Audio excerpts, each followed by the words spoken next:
తెలివి తక్కువ విధులు నిజం తెలుసుకుంటారు, నిజాన్ని చూస్తుంటారు, అయినా అబద్ధాలను నమ్ముతారు. మోయలేనంత డబ్బు సంపాదించే వాళ్ళు పెరిగిపోతున్నారు, మోయవలసిన నలుగురిని సంపాదించే వాళ్ళు తగ్గిపోతున్నారు.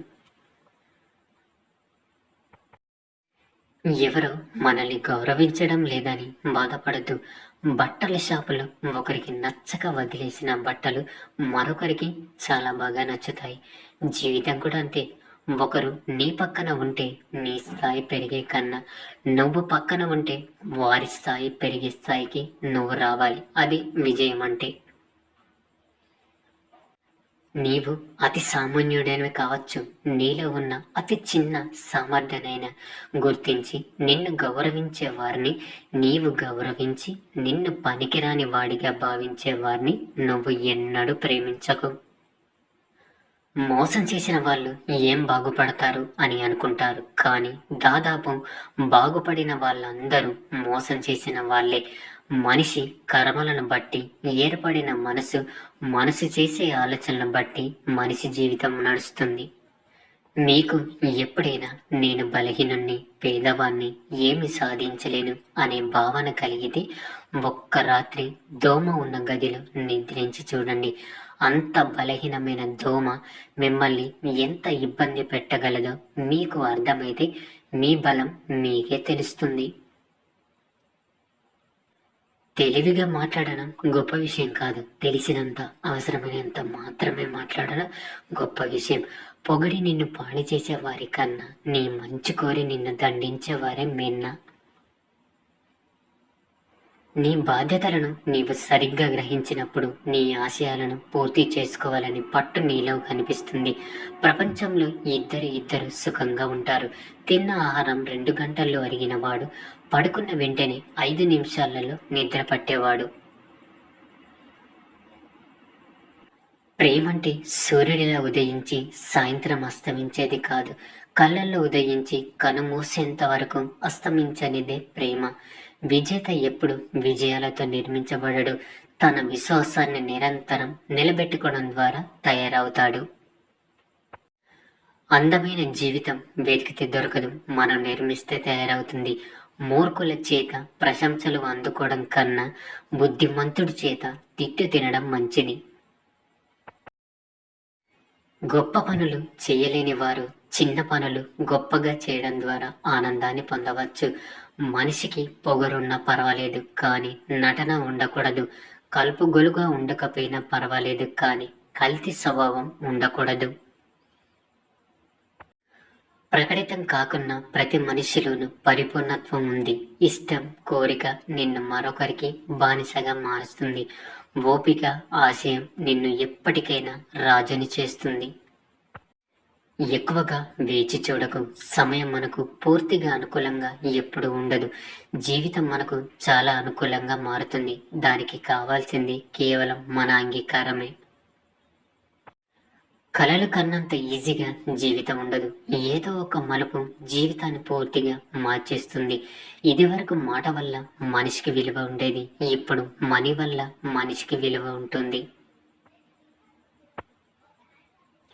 మన జీవిత ఆశయం జీవితాన్ని గడిపేయడం కాకూడదు, దానిని వృద్ధి చేయడానికి అయ్యే ఉండాలి.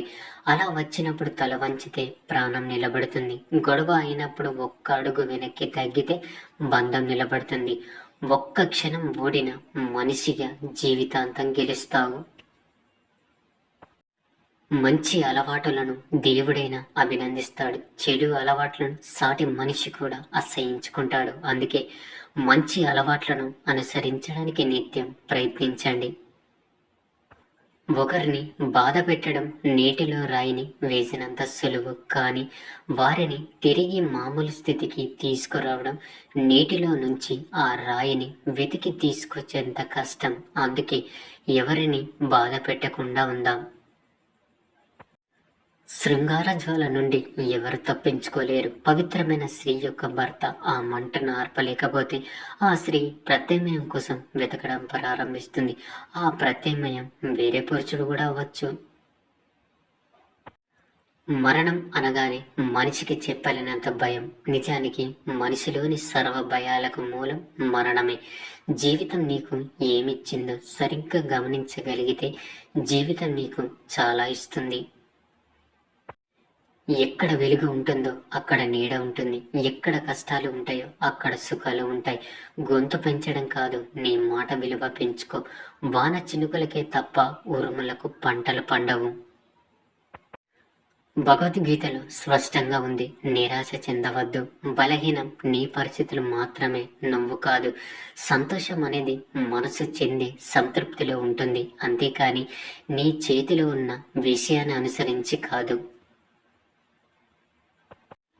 ఎన్నో సంవత్సరాలు బ్రతికే మనిషి పుట్టేటప్పుడు ఏడుస్తూ పుడుతున్నాడు. ఒక్కరోజు బ్రతికే పుష్పం పుట్టేటప్పుడు నవ్వుతూ పుడుతున్నది. మరణం వచ్చేదాకా సరైన సమాధానం లేని ఒకే ఒక్క ప్రశ్న, ఎవరిని నమ్మాలి?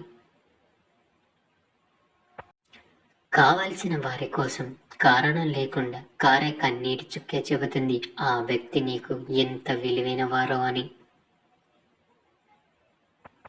కడుపులోకి వెళ్ళిన విషం ఆ మనిషి జీవితాన్ని మాత్రమే నాశనం చేస్తుంది, కానీ చెవిలోకి వెళ్ళిన విషం ఎన్నో బంధాలను, అనేక జీవితాలను నాశనం చేస్తుంది. అందుకే తప్పుడు మాటలు చెప్పడం ఎంత తప్పు, చెప్పుడు మాటలు వినడం కూడా అంతే తప్పు. పరిచయాలు పాతబడే కొద్దీ ప్రవర్తన విసిగించవచ్చు, లేదా పలుకు మందగించవచ్చు, కానీ అంత మాత్రానికి బంధాలు పలచబడినట్టు అనుకోవద్దు. నిన్ను వదిలి వెళ్ళిన వాళ్ళందరూ నీతో ఉండడానికి అర్హత లేని వాళ్ళు అని గ్రహించు. మనం ఎవరికైతే ఎక్కువ వాల్యూ ఇస్తామో వాళ్ళ దృష్టిలో మనం చాలా చీపుగా కనిపిస్తాము. ఏ బంధమైనా మన అని మనం మాత్రమే అనుకుంటే సరిపోదు. ఎదుటి వాళ్ళు కూడా మన అనుకున్నప్పుడే ఆ బంధం బలంగా ఉంటుంది. నాకు తెలిసి బాధ్యతగా ఉన్న వారికి బాధలు ఎక్కువ, నీతిగా ఉన్న వారికి నిందలు ఎక్కువ. పనితనం, సామర్థ్యత, సామర్థ్యం కలవారికి బాధ్యతలు ఇస్తే మంచి జరుగుతుంది. కోరికలు సముద్రం లాంటివి.